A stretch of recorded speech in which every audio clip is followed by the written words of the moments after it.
लगती है जैसे 10 उपवास के पालने के बाद आज अभी आया हुआ, ऐसा नहीं ना। पेट भरा हो तो आवाज भी भरी भरी आने लगती है। और अभी तो नेमिनगर भरा है, पहले अकेले नेमिनाथ से भरा था, अभी तो नेमिनाथ के वंशज कोई नहीं बचा, इसलिए बड़े आनंद के साथ अतिशयकारी त्रैलोक्य पूज्य श्री श्री 1008 नेमिनाथ भगवान की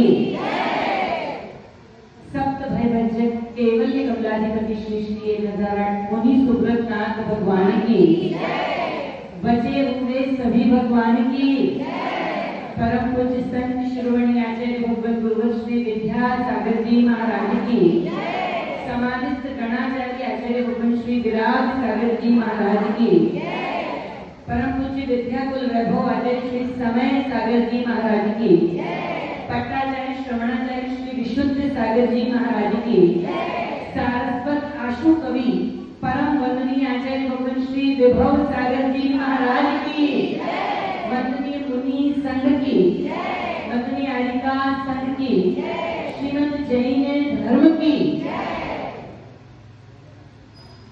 सिर्फ एक सच्ची घटना मैं आपको सुना रहा हूँ। अपने आप को तोलना कि आप कहाँ पर हैं। अजयश्री एक 80 साल के बुजुर्ग के दिल का ऑपरेशन हुआ। 80 साल तक बहुत स्वस्थ था। 80 साल के बाद हार्ट सर्जरी हुई और लगभग 8 दिन के बाद अस्पताल से डिस्चार्ज कर रहे थे। जैसे ही डॉक्टर ने बिल दिया, बुजुर्ग के आंखों में दिल को देख करके आंसू आ गए। डॉक्टर बहुत शालीन था, बहुत सभ्य था।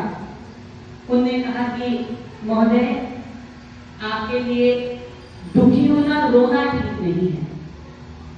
यदि आपको बिल ज्यादा लग रहा हो तो मेरे 3 लाख रुपए है, मैं उसको कम कर देता हूँ। 6 लाख रुपए में आप इस अस्पताल से डिस्चार्ज हो जाएंगे। बुजुर्ग ने कहा कि नहीं, यदि बिल 12 लाख का भी होता तभी मैं सहर्ष चुका देता, मैं कैपेबल हूं। डॉक्टर ने प्रति प्रश्न पूछा, फिर आप दुखी क्यों हो रहे हैं, फिर आप रो क्यों रहे हैं, अपने आप को रखना यहाँ पर। उन्होंने कहा कि आपका बिल देख करके मुझे भगवान याद आ गए, आपका बिल देख करके मुझे भगवान याद आ गए। डॉक्टर ने कहा बात समझ में नहीं आई। बोले अब समझिए, 80 साल का हो गया हूँ और 80 साल के बाद मेरा दिल खराब हुआ और आपने ऑपरेशन करके मेरा दिल ठीक कर दिया और उसके एवज में कितनी फीस बढ़ी है? 9 लाख रुपया। और मेरे जैसा कोई भी व्यक्ति सहज देगा। बस मुझे दिल देख करके यही समझ में आ रहा है, यही बार बार विचार आ रहा है। 80 साल के बाद दिल खराब हुआ, आपने ठीक किया, मैं इतना देने को तैयार हूँ। 80 साल तक मेरे दिल का ध्यान मेरे भगवान ने रखा, मैंने उसे क्या क्या किया, मैंने 80 साल में भगवान को क्या दिया, बस इतना ही विचार करना है। अभी सुबह, दोपहर, शाम, है ना, जब आप चाहें तब आपको यहाँ से जो आप चाहें वो ज्ञान की बात मिल रही है। लेकिन फिर हम उसके एवज में क्या दे रहे हैं, बस इतना ध्यान रखना है। तो आने वाले दिन और आने वाली जिंदगी अपने आप सुधर जाएगी। लेकिन तोलना अपने आप को है कि इनने ज्यादा दिया या हमने ज्यादा दिया, इनने ज्यादा लिया या हमने ज्यादा लिया। होना तो ऐसा चाहिए व्यापारी किस्म का आदमी कि जब इनके पास आए तो ज्यादा लेने वाली व्यवस्था होना चाहिए, और ये जब हमारे पास आए तो ज्यादा, बस हमको हर स्थिति में ज्यादा लेना और ज्यादा देना है तो जीवन धन्य हो जाएगा।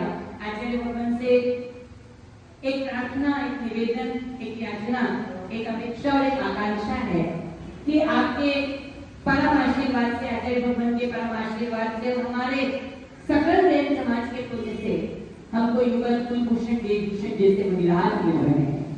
दो मुनिराज मिल रहे हैं, पूज्य विभाजपर सागर जी महाराज और पूज्य शुद्धोपयोग सागर जी महाराज। लेकिन एक छोटा सा निवेदन और करेंगे कि उनकी स्थापना में आपका सानिध्य भी हमको वहां पर मिले, चातुर्मास की स्थापना में, ऐसा हमारा भाव है।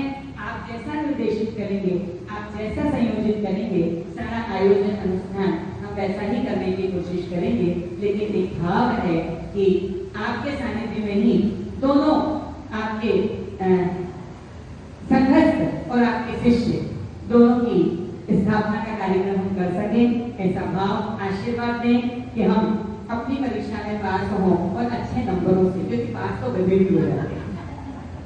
कुछ प्रसन्न सागर जी महाराज कहते हैं कि पास तो गधे भी हो जाते हैं, पास होना महत्वपूर्ण नहीं है, अच्छे नंबरों से पास होना बहुत ज्यादा जरूरी है।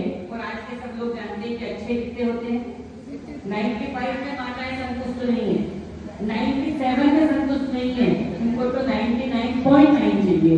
तो हम भी चाहते हैं कि ऐसी परसेंटेज लेवल हमारी हो, ऐसा निवेदन है। बोलिए आचार्य भगवान श्री विभव सागर जी महाराज की